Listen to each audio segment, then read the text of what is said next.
Everybody, for Psalm 60. I have chosen a strong title taken from the psalm, To Drink Wine of Poison. I will look at that phrase that accuses God, or if you will, describes God as having given the people a yayin tar'elah, and Ra'al is poison in modern Hebrew. But we're going to focus in on the ambiguity of that phrase and the phrase which comes immediately after. You showed your people hardship. You gave us to drink wine of poison. And then continuing, you once gave those who feared you a banner to display because of your truth. So those two phrases at the middle of this psalm will be a particular focus. But let me begin with reading the psalm and then taking the time together to talk about some of those key verses.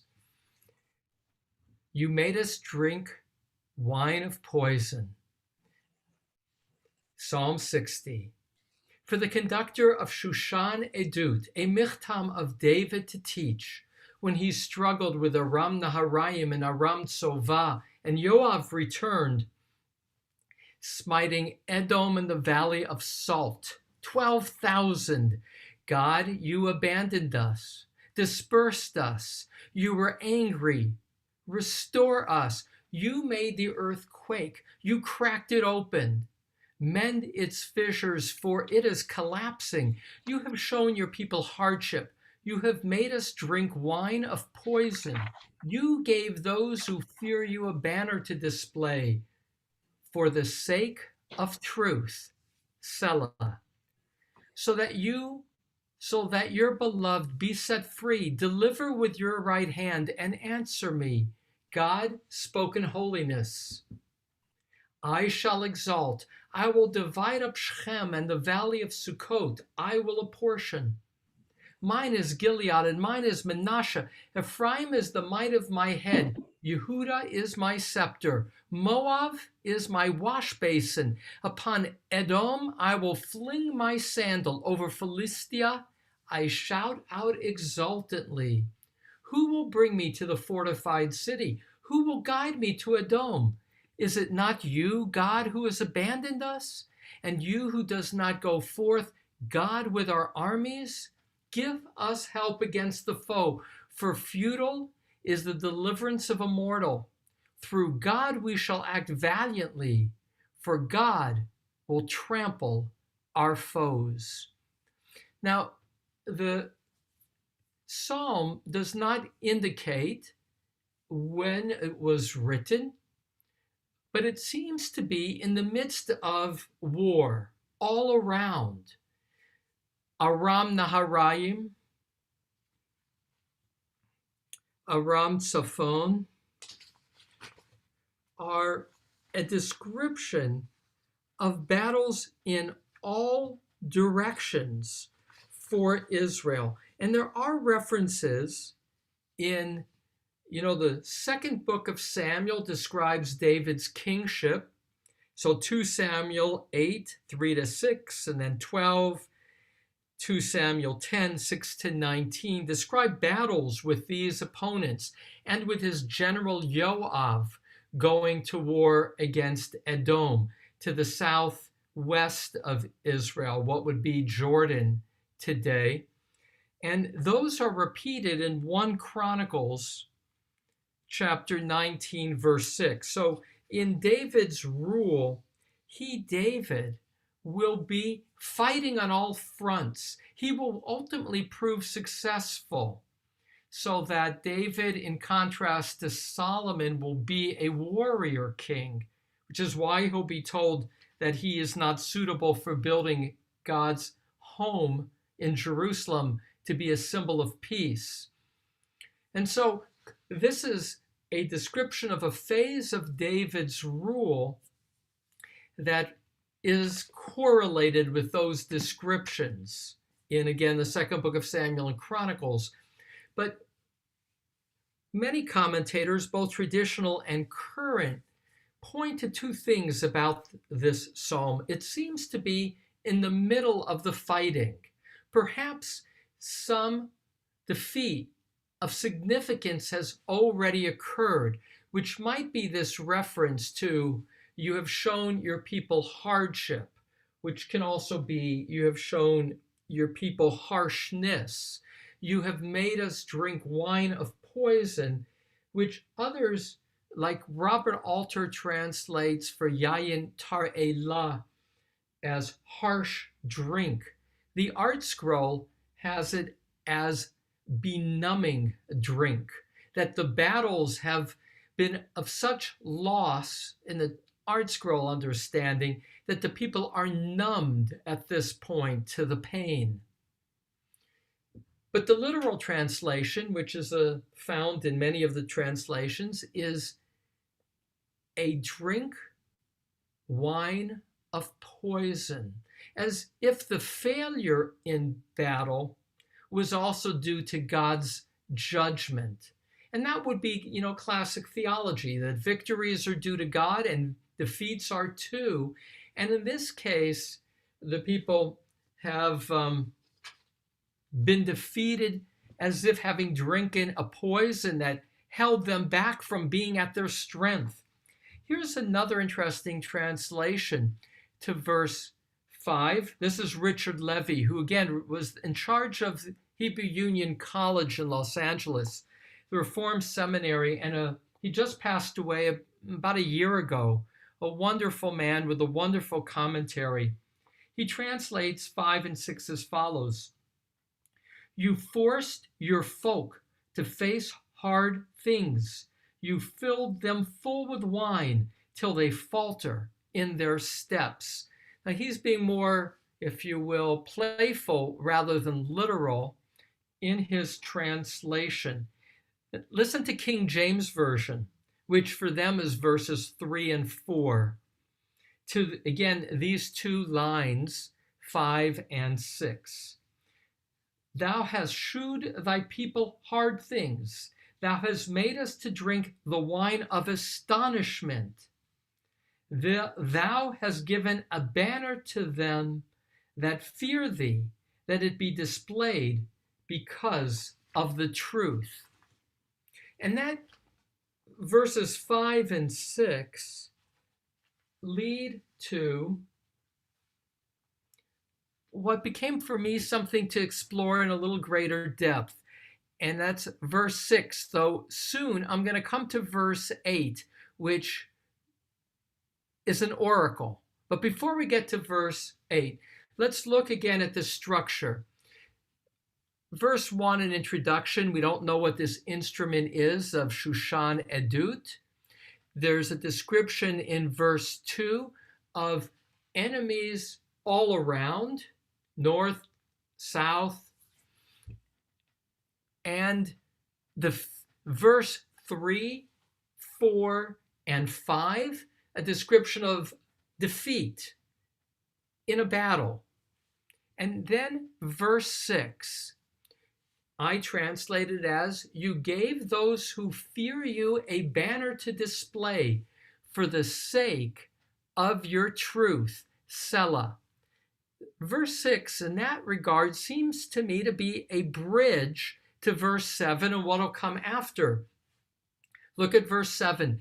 So that your beloved be set free, deliver with your right hand and answer me. So verse 6, this banner, seems to be a description of what it means to be faithful to God.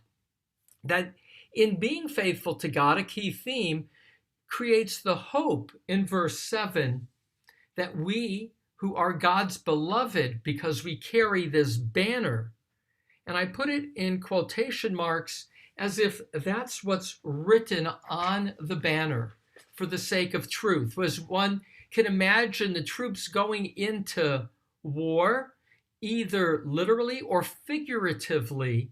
What they display is their faith in God, who is identified with truth. So let me first play with how I imagine this. This is a description of a reminding God that even though we have had this defeat, there are more battles to fight.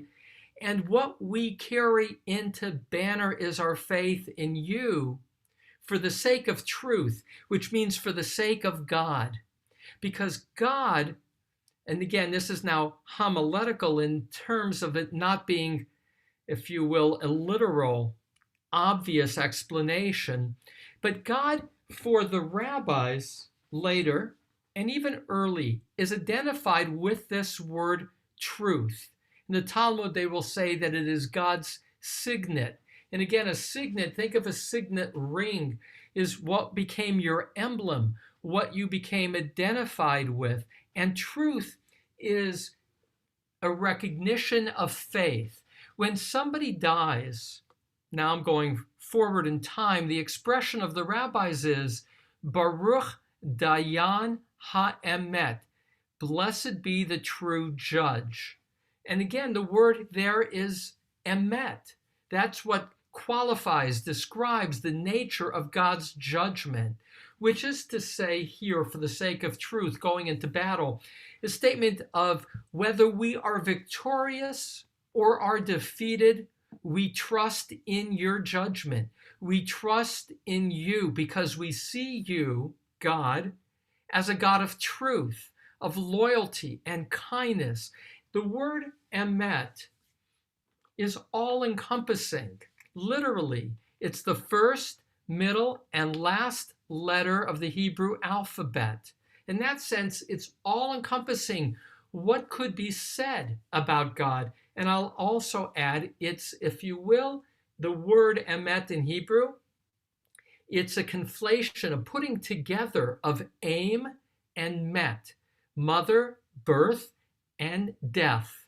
It encompasses the whole of life, this word emet. And so when we say of God, you are the God of truth, or in this case, mipnei koshet, for the sake of truth, we're saying that you, God, are all-encompassing, reliable, and trustworthy. Now, having done that riff on why I see this, as did Richard Levy, as what's on the banner, I will tell you that the word in Hebrew, koshet, only appears twice in the entire Bible. It appears here and one other place, which is in Proverbs. And in Proverbs, it says that, wait, I think I even marked it. Well, the phrase in Hebrew is Lohodiacha koshet amre emet, to inform you of the truth, to inform you of truly reliable words. That's the JPS translation, which there translates koshet as reliable. So I'm just going to drill down for just a moment with an eye on the clock. The word koshet, interestingly, as I looked at my different translations of Hebrew, I found, which is unusual, that different Hebrew texts also give different vowels to koshet. So in the Mitsuda, it's kishet, not koshet.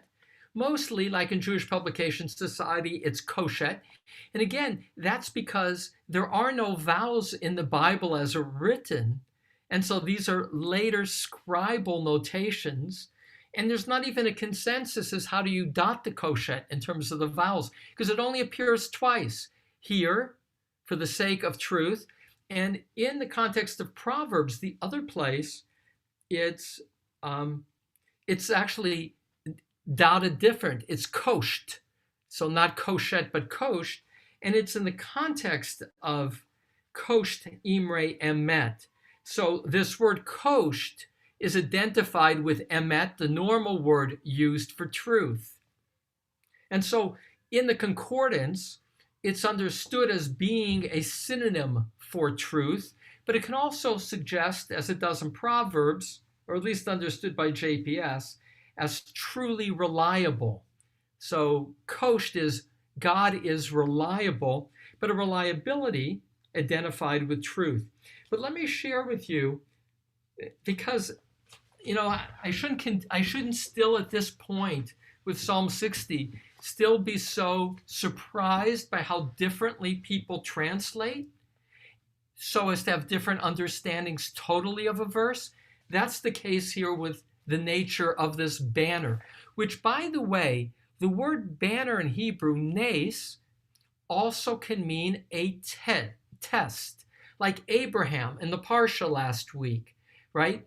Adonai nisa et Avraham, nisa, tested Abraham. And the Targum will say, the Targum is the earliest, among the earliest of the translations from Hebrew into Aramaic. It will link this as the test of Abraham.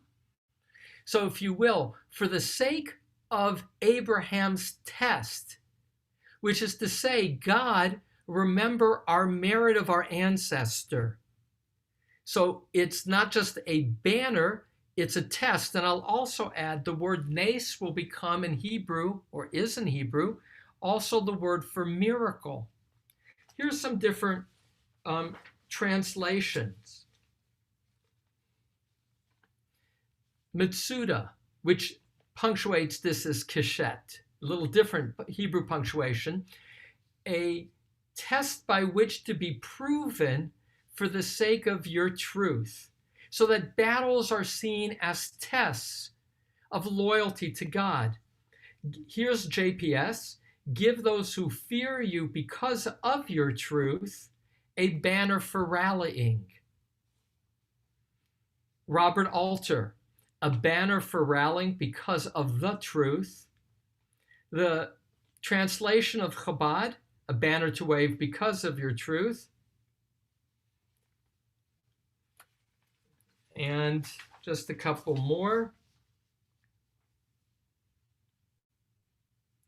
Richard Levy, you have given those in awe of you a banner to rave aloft for the sake of your truth.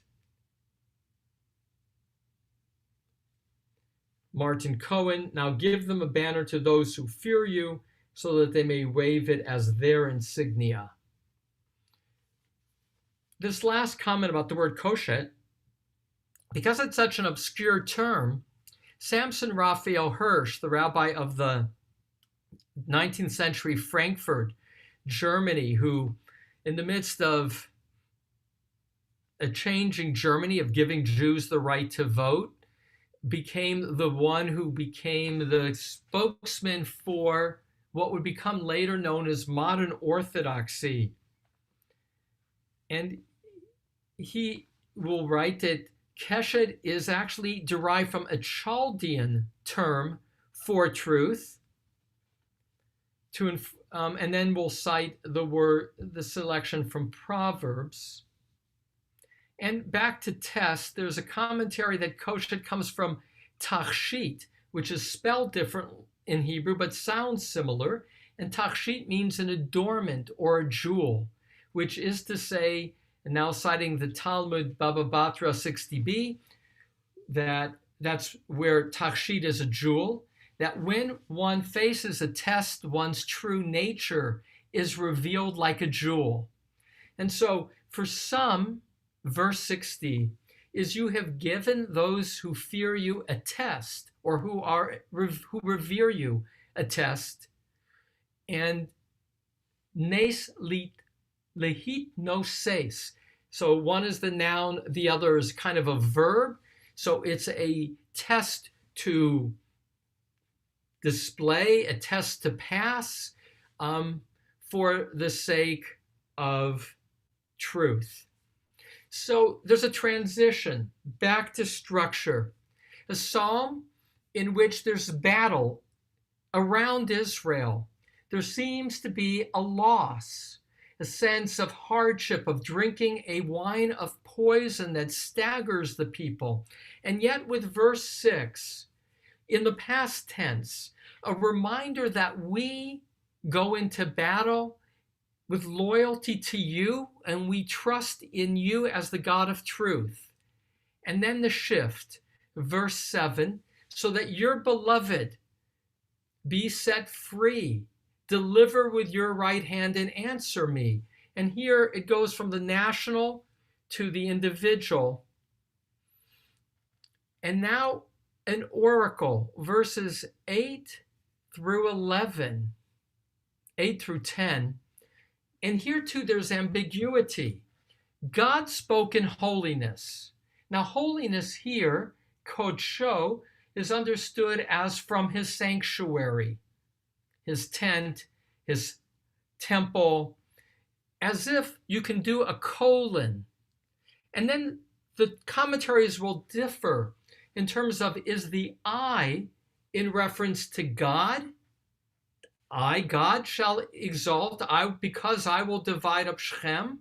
Is this a description of what God will do yet in battle on behalf of Israel? Or is this God's revelation of a promise to the king?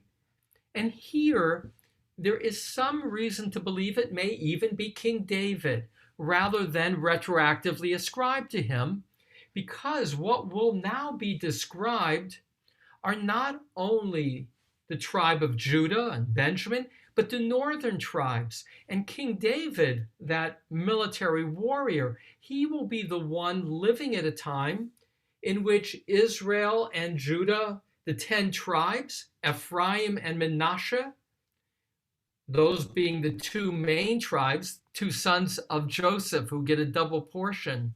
And so the reference here is at a time, seemingly, in which the fighting and the future is the bringing together all the nations, which may point to King David writing this in the midst of the battles described of King David. Or, as is more commonly understood by the classic commentators, it points to the messianic future of the ingathering.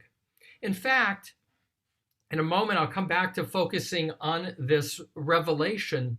The classic commentators, by and large, Rashi, Radak, who lives about the same time, they'll say this is an ode to the Sanhedrin. Why to the Sanhedrin? Because it is the Sanhedrin that gives David the authorization to go to war. And you'll hear also a universal tone up ahead, that this is David's prayer for universal peace, pointing to a messianic prophecy. But now to refocus on verse 8. God spoke in holiness. I shall exalt. I will divide up Shechem, and the valley of Sukkot I will apportion. Mine is Gilead, and mine is Manasseh. Ephraim is the might of my head. Yehuda is my scepter. Moab is my wash basin. Upon Edom I fling my sandal. Over Philistia I shout out exultingly. And so this is a promise of victory with ambiguity of, is it going to be God doing the heavy lifting? Or is it God's promise of David's success? Or, if you will, a future king's success? And now, verse 11, an ambiguity, not a surprise, in that it now goes back to, like, God, now where are you? So it's framed as a question. Who will bring me to the fortified city? Who will guide me to Edom? As if to say, and now 12, is it not you, God, who has abandoned us? And you who does not go forth, God, with our armies? And so there's this tension. After the oracle, after hearing God's voice, it's like, okay, God, but who is going to lead us? Because you're not seemingly fighting with us. And you can see this again in the midst of struggle, in the midst of having just had a defeat, and yet ending with hope. Verse 13 and 14. Give us help against the foe, for futile is the deliverance of a mortal. Through God we shall act valiantly, for God will trample our foes. Through God, we shall act valiantly. It's like Eshes Chayil, Proverbs chapter 31, a woman of valor, a woman who is valiant. With God, we will act valiantly. Also, Chayil in modern Hebrew is a soldier. So there's the sense of we will act with military strength, but only with you, God, is giving us that quality of strength, that quality of courage, that quality that will allow us to trample our foes. And the word Yavus is, again, the word trample also I find jarring. Some translate it as rout out. That's Benjamin Siegel. Clearly being victorious. And this is the language of disdain for the enemy. These are the tribes in verses 8 and 9. It's also a repeating here in verse 8 of Jacob's journey returning to the land. He will go to Sukkot and then to Shechem.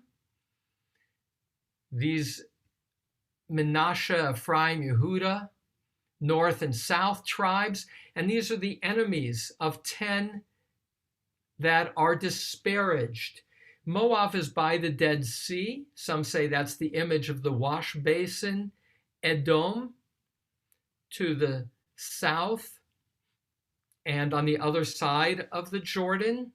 Philistia along the coast. Here too, Het Orari, Het Roai has three possible meanings, and that can be like trua, which is the sound of the shofar, the sound of victory. Rashi has it as ro'eh, friend. I will make Philistia my friend. I will befriend them. I will make them no longer my enemy. To pull this together, because we're now at the top, what is dramatic is the sense of uncertainty in this psalm. And you can feel that between the back and forth, a description of feeling abandoned by God, trusting in God, being a little bit even sarcastic. Who's going to take us there, God? Is it not you? And yet ending with the sense of trust.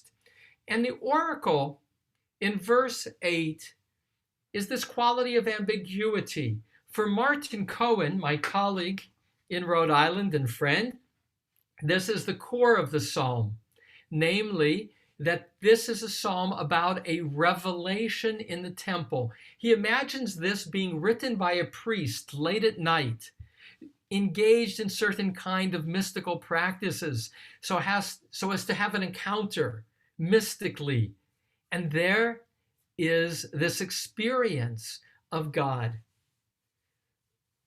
For me, at the core is this slogan, for the sake of truth, that ultimately seeing God as one's banner, as one's test and banner, and they're intertwined as a statement of what one stands for, and seeing God as a God of truth is ultimately what is the quality of faith that makes the holder, the waver of the banner, beloved by God and worthy of being set free and delivered by God.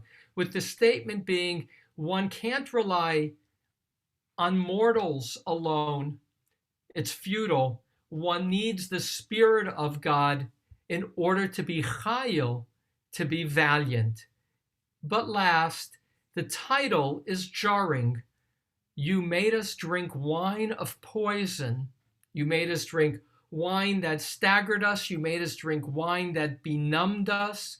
And that image that God would spike the drink of victory, the drink of rejoicing, I think points to a distinctive moment that many of us experience in life. Those moments where you feel like, God, you spiked the drink. And I think that's distinctive in terms of a mindset. in this moment for this psalmist. With that, I turn to you for a reaction or two of Psalm 60. Rabbi? Phyllis, good Hi, morning. good morning. So I have a copy of the Art Scroll Tehillim that my mother gave me. And I just find the difference, the wine of poison versus, as they describe it, which you just mentioned, the wine of stupefaction. See, to me, I think of wine as, poison as something that could possibly just kill you. Stupefaction is, to me, it's just making you have bad judgment, Yeah, which is a recurring theme if you've had too much to drink. yeah. But it's So, one is the actual noun and the other is the impact. In that sense, again, with every translation being an interpretation, if all liquor can be seen as drug, and the same word, of course, in Hebrew for drug, well, is medicine, but drug can stupefy and can ra'al is different than drug. It's poison. But if you have food poisoning, I don't know how many of you have been poisoned by food in your lives. I have a couple times, bad restaurants. You get like the flu, you get really sick. So the outcome of food poisoning is you are wasted. And in that sense, poisoned here would be befuddled.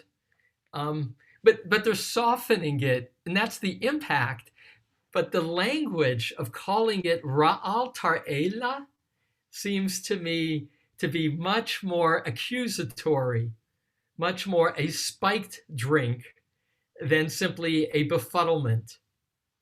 But it can be it's all, in both cases, it's a metaphor of having gone into battle without one's full resources because of God. Other thoughts or things that kind of jarred you or uplifted you in this psalm? Julia? Well, you said it was messianic and it was about the ingathering of the nations, but it seems like it's about the ingathering of the tribes and that the nations are actually excluded in terms of Moab and Edom and Philistia. So how do you see it as a messianic? It seems more nationalist than messianic to me. Yeah, and it'll lead into 61. So tomorrow, some will see as a continuum, which will lead to more a focus on the nations than is here. But the context here, because it's all the nations around Israel, in that sense, it's not just internal battles in verse 2. It's seen as symbolic of creating harmony all around. And then that'll get extended out in the commentary of ultimately David doing whatever David does on two planes, the plane of his own life and as the symbol of the messianic future. And all the more because of the skepticism that gets downplayed in many of the traditional commentaries. So, I failed you, God, so rightly you punished me, but now, come back to me and allow me with you to create a world of harmony. So that's kind of a riff in terms of a kind of a classic riff in terms of who David is and by extension, the nature of the poems. But it's a stretch. It's a stretch from where it is. But the last thing that, I'm struck by in this regard, often modern commentators understandably will say the Psalms were collected way after David's life. It wasn't like he put together the book in his time, though classic commentators would say that, but not in terms of the history of it. And that these are motifs that get retroactively put into David's life only as an archetype of the Jewish people later, reclaiming this is who we are and the sign of hope. But in this case, this psalm, because of its references to the northern tribes. And because of the battles described, may well be an ancient poem. And for me, that sets it apart from many of the other poems ascribed to David in terms of the themes that are presented.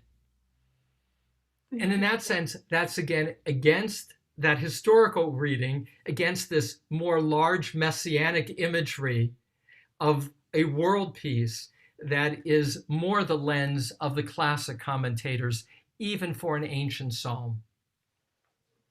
So, one last closing comment among us. Richard, go ahead. Nobody else has a comment. I'll stand down if anybody else has one. You always have a good comment, so go ahead, Richard. Okay. Well, it's kind of a two-parter, but anyway, I do appreciate you developing this idea of a matter of truth in its global understanding, and then paralleling and intimately connecting that with Hashem himself. And the idea, at least in part in my mind, is to pursue Hashem is to pursue truth, and pursue truth ultimately is a pursuit of Hashem, just fundamentally and by definition. And then the other part was that verse 12, and that tension and dissonance. Is it not you, God, who's abandoned us, and who goes forth, God of our armies? Who's going to lead us? Is it not you? There's sort of that holding his feet to the fire in a way. Just it's almost a challenge to God, and I appreciate that statement as well. Anyway, I'll leave it at that. Well, those are both, as always, valued comments in terms of truth being the goal of the religious quest. What you prompted me to say by way of concluding, Richard, in that comment, though, is it's remarkable that the banner is an obscure Hebrew term. It's not a Hebrew term. I don't know, in Chicago, you see a lot of Chaldean churches. Chaldean churches are like Syrian in its origin. And if I'm now being playful, but maybe this banner is a banner for the enemy, meaning it's not the Hebrew word emet, it's the Chaldean term, according to Psalm Samson Raphael Hirsch, that's written on the banner, which is what the enemy, the Chaldeans, would read to say. Again, the banner is not, in this case, just for the fighter, it's for their enemy. And that's back to Julia's question about messianic. The rabbinic commentary is that the Israelites are always being tested. Abraham, throughout David, with all these battles. Why? In order to prove worthy through passing the tests of truth, of loyalty to God, so that the Gentiles will be able to acknowledge God's justice and truth. That's the comment of Sforno. Sforno is a medieval commentary, and one second.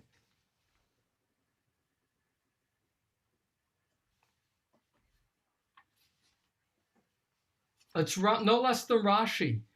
Rashi, not Sforno. Rashi, 1040 to 1105, writes as follows. God tests Israel continually to prepare for final judgment when Gentiles will acknowledge the truth and equity of God's verdict. In that sense, it's messianic from a medieval point of view, that all will acknowledge the one true God, and that what they will acknowledge is the loyalty to Israel having been displayed through repeated tests. So Nes, the key word, is both banner and tests, and this is both national and simultaneously a trajectory in the classic mind that's toward the universal. With that, Psalm 61 tomorrow is enthroned forever before God. It's seemingly a king's prayer, or a prayer on behalf of a king, of stability in government. And you'll see how that'll play out tomorrow, enthroned before God. And with that, closing by honoring our loved ones, which is the tradition of study in order to conclude remembering the gift of learning as paying tribute to those who gave us love and life. Kaddish Yatom for those who would wish to share in Mourner's Kaddish. Yitkadal v'yitkadash shemei rabbah v'alma divra kirutei v'yamlich malchutei b'chayechon uv'yomechon uv'chayei dechol beit Yisrael v'agala uv'yizman kariv v'imru amen. Yehi shmei rabba mevarach le'olam omei omaya. Yitbarach v'yishtabach v'yitba'ar v'yitromam v'yitnaseh v'yitadar v'yitaleh v'yitalal shemei dekudcha b'richu le'elah min kol birchata v'shirata tush b'chata v'nechemata damiran yalma v'miramein. Amen. Yehi Shama Rabba Min Shemaya Chayim Aleinu Yokol Yisrael V'imru Amen. Oseh Shalom B'Romav Hu Ya'aseh Shalom Aleinu Yokol Yisrael Kol Yoshvei Tevel V'imru Amen. My gratitude to each of you for sharing in our learning this morning. I look forward to seeing you tomorrow at 9:30 for Psalm 61, enthroned forever before God. Be Thank well.